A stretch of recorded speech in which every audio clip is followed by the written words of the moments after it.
The laughter started before I even reached the table. It wasn't the warm laughter of friends enjoying dinner.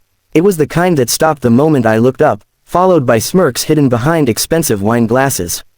Every eye in the restaurant seemed to drift toward me as if I were walking into a trap I couldn't yet see. Then I noticed the empty chair waiting for me, and the beautiful pregnant woman standing beside it, gently resting a hand on her round belly while everyone watched to see what I would do next. I had no idea that the cruel joke meant to humiliate me would become the night that changed every life in that room forever.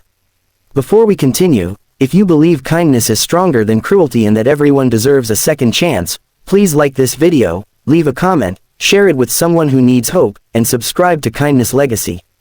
Your support helps us bring more emotional stories that remind the world compassion still exists. My name is Adrian Mercer, and at 33 years old I had become the office's favorite target. I wasn't rich, flashy, or loud. I worked as a senior systems analyst, arrived early every morning, stayed late when deadlines demanded it, and spent most weekends helping my widowed mother keep her small bookstore alive. While everyone else competed for promotions through office politics, I simply believed hard work would eventually speak for itself. Unfortunately, in some places, kindness is mistaken for weakness. The annual company networking dinner was held at one of the city's most luxurious restaurants on a bright spring afternoon. Sunlight poured through the enormous glass windows, making the marble floors shine while servers moved gracefully between elegantly dressed guests. Everyone seemed relaxed except me. I had almost skipped the event, but my manager insisted attendance was important for career growth. When I arrived, several coworkers greeted me with unusually cheerful smiles. Looking back, I should have recognized that something wasn't right. People who usually ignored me suddenly wanted to shake my hand and point me toward a special table reserved just for me. They claimed they had arranged a surprise blind date because they were tired of seeing me single. Embarrassed but trying to be polite, I walked toward the table. Standing beside it was Marina Holloway, wearing a graceful blue dress beneath a cream-colored coat. Her pregnancy was impossible to miss, yet her gentle smile somehow carried more sadness than joy. She looked just as confused as I felt. The room became strangely quiet. Then someone whispered loudly enough for everyone to hear that they had finally found the perfect woman for Adrian because nobody else would ever choose him. A few people laughed. Someone joked that at least I wouldn't have to worry about waiting to become a father. Another suggested I should thank them because they had saved me months of dating. The laughter spread across the room. I felt my face burn with humiliation. For a brief moment, I considered walking away. Every instinct told me to escape before things became even more painful. Then I looked at Marina. She wasn't laughing. Her eyes were lowered toward the floor as though she had already endured far too many moments exactly like this one. She wasn't part of the joke. She was another victim. Instead of leaving, I slowly pulled out her chair and invited her to sit first. The laughter immediately faded. I thanked the waiter, ordered lunch for both of us, and asked Marina if she was comfortable.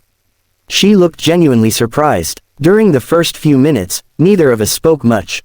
Outside, the afternoon sunlight reflected across the gardens surrounding the restaurant while birds landed near the fountains.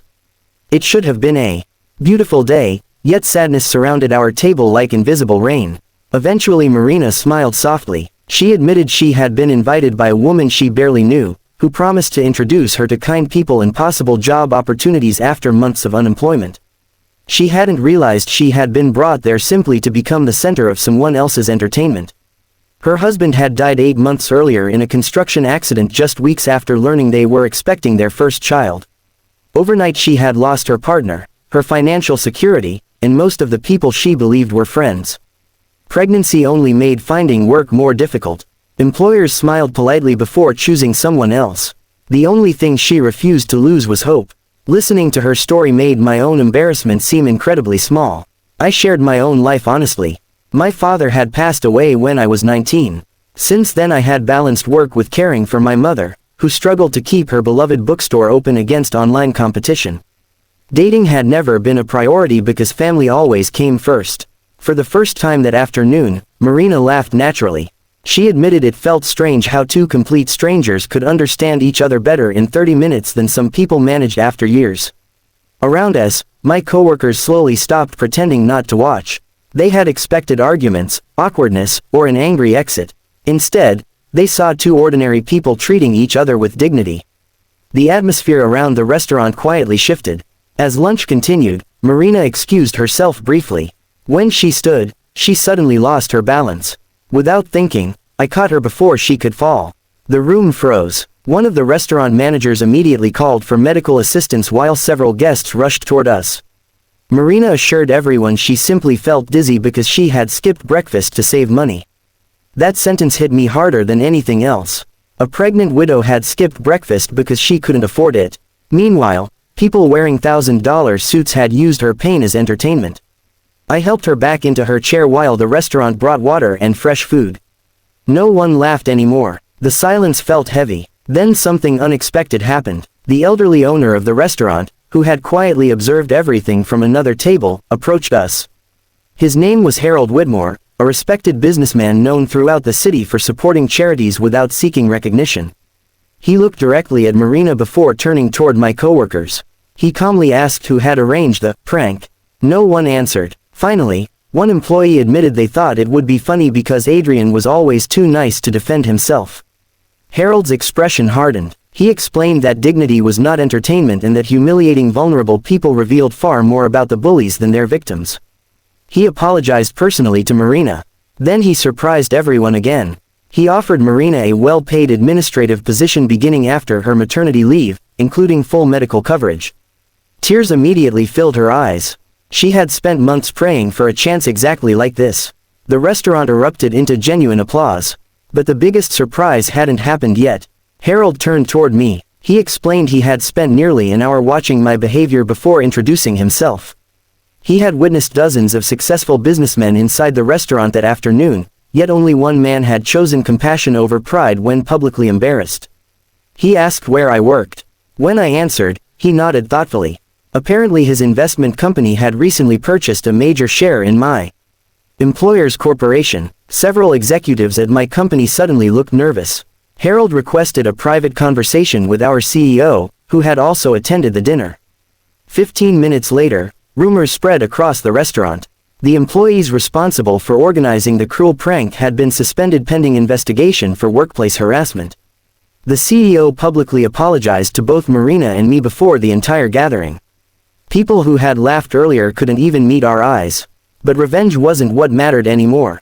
What mattered was that one simple act of kindness had broken the chain of cruelty. Lunch eventually ended beneath bright afternoon sunshine. Before leaving, Marina thanked me for treating her like a human being instead of a joke. I smiled and reminded her she never needed to thank someone for basic respect. Over the following months, something remarkable happened. Marina began working for Harold's company after welcoming a healthy baby girl named Hope. She became one of the most respected members of the administrative team because everyone admired her determination. Meanwhile, Harold unexpectedly invited me to join his organization as Director of Technology, explaining that technical skills could be taught, but character was priceless. The promotion transformed my life. For the first time, I could finally help my mother renovate her struggling bookstore instead of worrying every month about unpaid bills. Business slowly improved. Children once again filled the little shop during weekend reading events. Nearly a year after that unforgettable lunch, Marina invited my mother and me to Hope's first birthday celebration. Watching the little girl laugh beneath colorful balloons reminded me how close her future had come to being overshadowed by cruelty. Instead, she had entered a world where strangers chose compassion. Life has a strange way of rewarding people who refuse to become bitter. The people who mocked us eventually disappeared from our lives, but the friendships built through kindness continued growing stronger every year. Sometimes I still think back to that afternoon. Had I stood up and walked away, everyone would have understood. Had I shouted in anger, nobody would have blamed me. But choosing compassion instead of pride changed everything. It gave a grieving mother hope. It restored faith in humanity for an elderly businessman. It opened doors I never imagined possible. Most importantly, it reminded me that every person carries battles invisible to everyone else. The easiest choice is often walking away. The hardest, and sometimes the most rewarding, is choosing kindness when the world expects anger. If this story touched your heart, please like this video, share it with your family and friends, leave your thoughts in the comments, and subscribe to Kindness Legacy. Every interaction helps us continue sharing stories that inspire compassion and hope. Speech balloon special request. Tell us in the comments, what would you have done if you were sitting in Adrian's place that afternoon? As I watched little Hope take her first unsteady steps across the bookstore floor months later, laughing while my mother clapped proudly beside her, I finally understood something my father used to say. A person's true character isn't revealed when life is easy. It appears in the quiet moments when nobody expects kindness, when walking away would be simpler, and when helping someone else costs you your pride. That afternoon began with laughter meant to humiliate two strangers. It ended by proving that compassion has a way of exposing cruelty, healing broken hearts, and changing destinies forever. And in the end, the people who tried to shame us weren't remembered for their jokes. They were remembered for the lesson they accidentally taught everyone watching. Kindness always has the final word.